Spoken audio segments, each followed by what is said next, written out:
Cinéma avec un polar à l'iranienne, ce n'est pas si courant sur l'affiche du film. On peut même lire que c'est une petite révolution.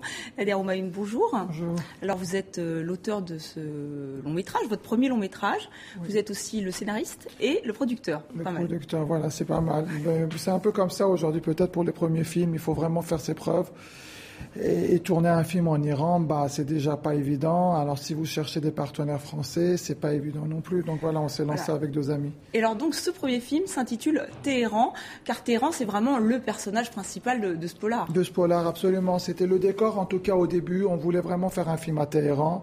Mais petit à petit, plus on travaillait sur le scénario, plus on faisait des repérages, on s'est rendu compte en fait que c'est vraiment la ville qu'on veut filmer.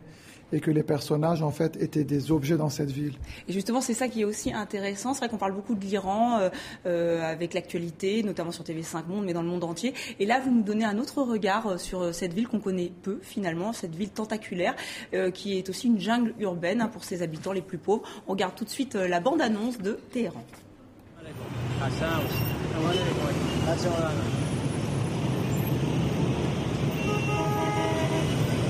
خانم میشه کمک برام کنید دست شما در نکنه خیلی لطف کردید خیلی ممنون دست شما در نکنه خیلی ممنون سلامتی بده ان کاسبی چطوره دیگه از کسانی در اومدی خب وقتی بچه رو دست آدم میبینن دلشون میسوزه مردم برو خودت رو شکر یادت باشه که اینه که داره به زندگی تو رونق میده این داره الان خرج تو رو در میاره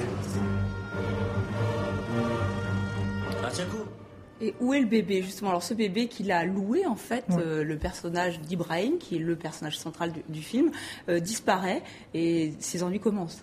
Bien sûr. C'est un peu son gagne-pain, le bébé. C'est-à-dire qu'il faut se dire qu'Ibrahim n'est pas un mendiant naturel. C'est un faux mendiant aussi, quelque part. C'est un acteur, un bon acteur, qui se dit, voilà, pour jouer ma pièce dans les rues de Téhéran, il faut des objets. Et donc le bébé devient un objet pour lui, pour apitoyer les gens et pour qu'ils le payent. Et effectivement, à partir d'un moment, il perd cet objet, c'est la catastrophe pour lui. Et vous nous plongez dans Téhéran, mais aussi dans toutes les petites magouilles. C'est-à-dire que là, il y a trafic d'enfants, il y a des trafics de drogue, il y a la prostitution. C'est quand même une image assez sombre de Téhéran. Tout est basé sur des faits réels. Le trafic d'enfants, par exemple. Le trafic d'enfants, dans le film, il est un peu quand même cinématographique, exagéré, mais de toute façon, les mendiants que vous voyez à Téhéran, ils ont tous des bébés et ils en ont plusieurs.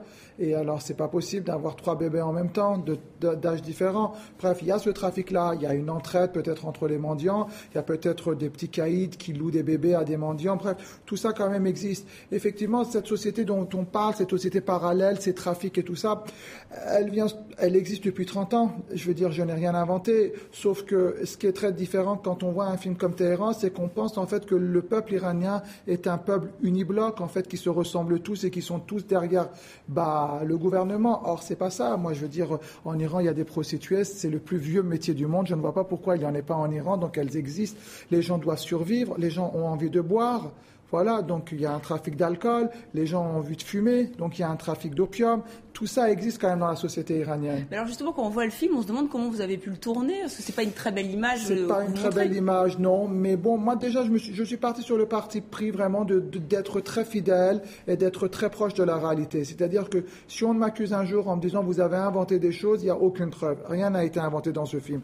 Donc ce passage, vraiment, ce parti pris réaliste, ce parti pris documentaire, pour moi, est vraiment quelque chose auquel j'y tenais beaucoup, justement pour ne pas subir des attaques. Maintenant, effectivement, ils ne m'auraient pas laissé tourner ce film, donc j'aurais pas eu des autorisations. C'est pour ça qu'on l'a tourné sous le manteau. Donc vous l'avez tourné sous le manteau, c'est-à-dire quasi clandestinement. Quasi clandestinement, avec des fausses autorisations. C'est-à-dire, j'ai dit que j'allais faire un documentaire sur Téhéran, et donc on m'a autorisé à faire un documentaire, et ils m'ont dit, il n'y a pas de scénario dans un documentaire, donc j'ai dit non, il n'y en a pas, et donc j'ai tourné. Mais le scénario, je l'avais déjà en tête. Et beaucoup de plans dans le film ont été tournés comme ça, en caméra cachée, c'est-à-dire que les gens ne savent même pas qu'ils sont filmés. Oui, c'est vrai que parfois on se demande, c'est vrai que c'est à la limite entre le documentaire et la fiction, on se demande si les gens savent que vous êtes là derrière la caméra. Non, ils ne le savent pas. On a heureusement, en tout cas pour nous, malheureusement pour les gens, on ne sait pas comme en France où dès que vous tournez une image dans la rue, il faut avoir des autorisations. Ça, c'était pas le cas en Iran. Donc je tournais vraiment sans autorisation avec une caméra cachée. Et ce film peut sortir en Iran ou pas? Je crois, hélas, non, mais en même temps, je ne sais pas parce que j'ai tourné le film en Iran, j'ai fait tout ce qui se passe après en France. Ils l'ont peut-être vu maintenant qu'il est sorti, ils l'ont toujours peut-être pas vu, j'en sais rien. Je ne crois pas. Bon, honnêtement, je n'ai pas bon espoir de pouvoir montrer le film en Iran. Et vous avez aussi pu le tourner car votre père est connu en Iran, c'est un grand historien. Voilà, c'est un historien, mais bon, c'est-à-dire que c'est pas terrible pour moi. Maintenant, ils vont me dire, tu as trahi aussi, je dirais, la réputation scientifique de ton père, on a fait confiance à la famille. Mais voilà, on va voir, surtout que j'ai un autre film. Maintenant, je ne sais pas si je vais pouvoir le tourner. C'est la grande question, c'est le grand débat aujourd'hui. Voir si vous allez pouvoir encore tourner en Iran. Parce qu'il y a une vision très désenchantée, je ne vais pas dévoiler la fin, mais c'est vrai que ça se termine sur une note très sombre. Vous êtes aussi désenchanté sur votre pays ? Je l'étais en tout cas au moment du tournage. Ce film est une radiographie en fait de mon état d'esprit, en tout cas sur la société iranienne de l'époque.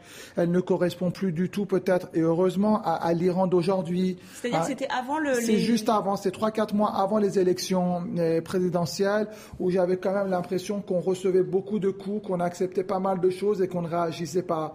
Alors, le manque de réaction, c'était aussi parce qu'on n'avait peut-être pas le courage de réagir et qu'on avait peur. Mais bon, les élections ont été pour moi une grande révélation. On a montré quand même que le peuple iranien ressent encore la douleur et qu'elle a la possibilité de réagir. Et elle a réagi de la plus belle des façons.